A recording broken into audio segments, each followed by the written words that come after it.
Each time we buy a vehicle, it has to be for a certain reason, either a family vehicle or maybe that midlife crisis. The one behind me kind of fits the bill for all of them. Hey, welcome to this edition of Road Warrior. I'm your host, Grant Robertson. Now, what we did this week is not really stomp the gas or really test out the RPMs. Instead, we took it on a journey to see how this kind of musclehead really handles the family ride. This week's vehicle is the 2015 Dodge Charger RT. Now, typically, we're going to talk about horsepower 0 to 60, but this week we actually took it on a kind of a long journey up the East Coast. Our final destination, Buffalo, New York. Now, what that meant, we actually spent a lot more time on the highways, the back roads, and less of the burning of tires. So let's see how this vehicle really matches up when you forget about 0 to 60 and talk about comfort. Now, don't get me wrong, just because we're kind of taking the family journey doesn't mean, well, we want a little eye candy. And what we start with on the Charger for the RT is right up front and center, specifically that dark black contrast on the front grille. Now, what we talk about is grille warfare, and this is what really took notice. Now, I like the fact that this vehicle came in this candy apple red versus a black on black, because you really wouldn't get the accent up front.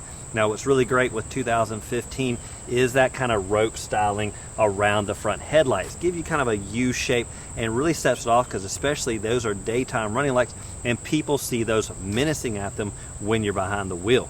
Once people take a look at the front end, well, they naturally sweep down the sides, and with 2015 really it starts at the wheel. Now, for the RT, that's going to step up what you're sitting on. Now, it comes standard with 17, 18, or 19-inch wheels depending on the model. Now, the RT really bumps up to 20-inch. Now, as you sweep down, I've talked about before, really this shelf that kind of comes to the rear haunches and that kind of midline that sweeps down there at the front doors. Now, this profile really sets the Charger off. Now, what we found during our journey, people really take notice. Some people even took pictures hanging out the windows, almost like star power. Now, looking at the overall length on the RT, well, it's really going to throw its weight around when it comes to size. After all, its numbers really push the full-size envelope nowhere near mid-size. Now, by the numbers, you're looking at just under 200 inches here, and that's a lot of length considering most full-size SUVs kind of hover near those numbers. Now, as for the wheelbase, fairly decent, around 120 inches.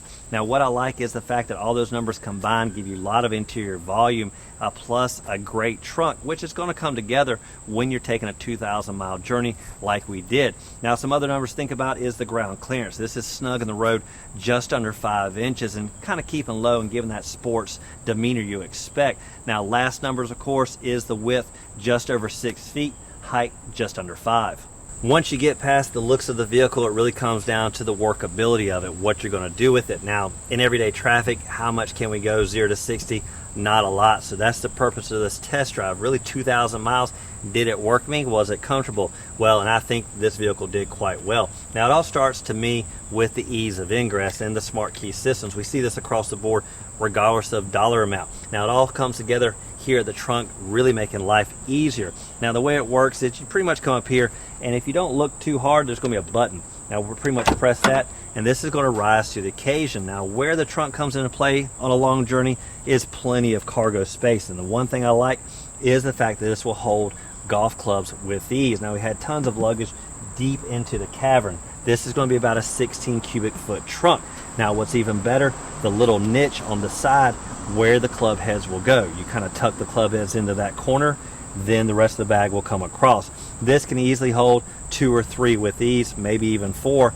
Didn't test that out, but plenty of cargo for both luggage and golf clubs.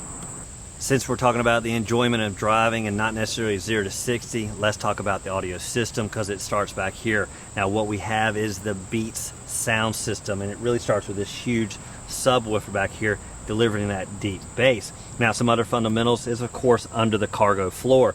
Now, that's typically going to be maybe an oversized spare. Well, not really in this case. Instead, that's replaced with a nice storage cavern and an air compressor. Now, that's going to help you out in the sense that you lose some pressure, but you definitely can't change the tires. Instead, fill her up and hopefully get to the gas station. Have you ever had a deep thought when you can't open the gas cap, maybe because of power loss, well, or that button up front doesn't release it? Well, what they have here is kind of a fail-safe, and it's tucked down here. I kind of wondered what it was, so I kind of took a little deeper look. And what you're going to find under this flap here is a nice yellow kind of cord. What that does is that's a manual release just in case you need it, and that's going to pop open the gas fuel area. While we're talking about filling up, let's talk about the fill up area. First thing, there's a release on the driver's door. Simply press it and it's going to pop open. Now once it's open, you're going to notice the fact that this is capless, making it a lot quicker to get in and out of the gas station. And there is a little protector cap when you do cover it to kind of seal it up. For any long trip, you want to talk about horsepower in the hood, but not about getting there fast, but more about fuel economy. Now what's great is this is RT, so of course that came with the Hemi 5.7 liter V8 engine. Better yet though, this had the fuel saver technology, taking that V8 to a 4-cylinder. Now what all that meant? Well, we averaged about 23 miles per gallon. Pretty good considering this is otherwise a gas guzzler. Now if you want to save some money at the pump, well, that's going to be the V6, definitely not the SRT or the Hellcat Edition. Now as for the horsepower here, going to be 370 horses and 395 foot-pounds of torque. For everyday driving, you may not really get down to the creature comforts because heck, you're in and out of the vehicles, but for a long test drive, where you're going to feel the kind of pain if it's just not comfortable. And where it starts really with the steering wheel position. And what's great is this does have a lot of travel in and out and of course up and down, really being able to find your comfort right here at your grip.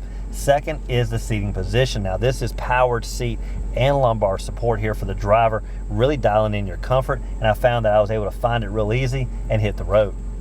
When you're driving down the road, it may be difficult to kind of reach in your pockets for those various accessories you carry with you, so it doesn't hurt to get yourself familiar with different areas around the driver. One place is right here in between the typical dual cup holders, but what I'm referring to is that nice niche in between. And what I found is a cell phone stands up quite well right there. Now you're going to hit on a long drive like we had a lot of toll booths, and what's great here, nice low little area for some change. Now as you swing up closer up front, another nice niche, maybe for other phones, and a power supply to charge them. Now on the driver's door, this is an area most people don't think about. There's a nice handle for closing, of course, and that makes for a nice area to put some other items. In my case, I'm a big chewer of gum, keeps me stimulated as I'm driving. This is a nice place to put a pack. Front center on the dash is the headquarters for the entertainment and couples nicely with the Beats sound system, and it is the 8.4 Uconnect touchscreen system. Now pretty much this houses all the buttons and functionality. There's just a few controls down below.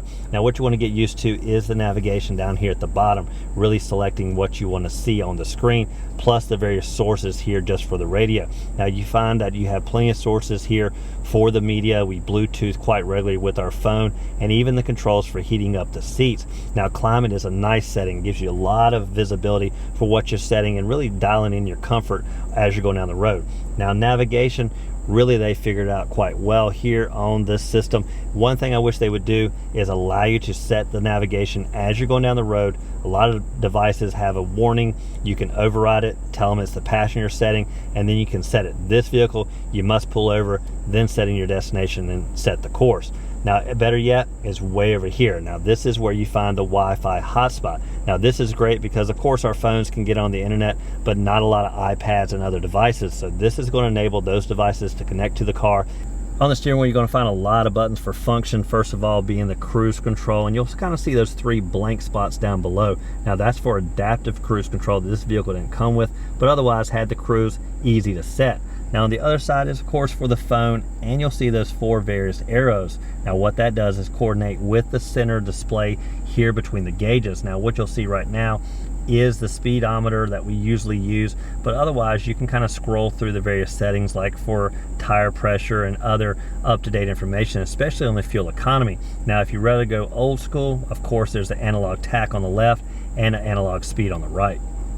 Before we get into some other creature comforts, one thing to talk about on the front passenger side seat is really, well, the discomfort of it. Now what I found is it is manual control, no big deal, but instead there's a little bit of extra lumbar support here in the lower back. I found like it was actually felt like someone had their knee in my back, and there was no way really to kind of fix that comfort. Not powered, something I would suggest of course getting as an option on other models. Now what I found other than that, the creature comforts came in quite nice, and really right here at the elbow support, plenty of room for both driver and passenger, and well, a nice storage area. Now what you're going to find once you open it is kind of an upper tray for some items, and better yet, some connectivity inside, an SD card reader, USB connection, auxiliary jack, well, and better yet, a power supply. Swinging around to the back row, let's talk about creature comforts. First of all is legroom numbers. With plenty of room up front, around about 41 inches, there's only an inch difference coming to the back seat. Now what does that mean? Well, pretty much my 6-foot+ frame can stretch out anywhere you sit. Even better, there's no knee scraping against the back of the front seats. Now when you talk about the comfort back here, you got to notice that these are niche seating on the outside, really sculpted for each passenger. In the middle, just slightly a little bit of a hump. Now between the back seats, you'll notice that there's a nice armrest. Now the only thing I don't like is that this isn't raised just a hair more. Instead, it kind of flops to the seat cushion and is a little bit low. You'll also find dual cup holders. Now talking about cup holders, you're going to find 2 here, 2 between the front seats, and 1 in each door. That's really going to help because as you drink along the way, you can store the extras in the doorway. For any backseat driver, where they're going to want connectivity and where you're going to find it, well, is right here. And what that's going to be great for is if they want to play their music, it's going to naturally connect to the car. Even better, nice charging ports. Now, one thing I talk about in a lot of sedans is the placement of these vents. Now, it's not going to be bad if no one's sitting here because the knees aren't going to block it and it's going to hit your passengers. But instead, some vehicles are moving these to the side pillars, give you a little bit more direct airflow and better comfort. Now it does for this edition of Road Warrior. Now test drive behind the wheel of the 2015 Dodge Charger RT Edition. Now trust me, it's got plenty of spunk off the line, but this test drive was all about the long trip, looking at the fuel economy, and after all, really delivering comfort for about a 12-hour drive. Now what I found was, well, plenty of room for my golf clubs and luggage, and really a lot of room to stretch out. And that's what it comes down to, is the versatility. Having that pretty exterior, looking masculine, but really getting to your destination. Now it does for this edition of Road Warrior. Keep both hands on the wheel and eyes straight ahead.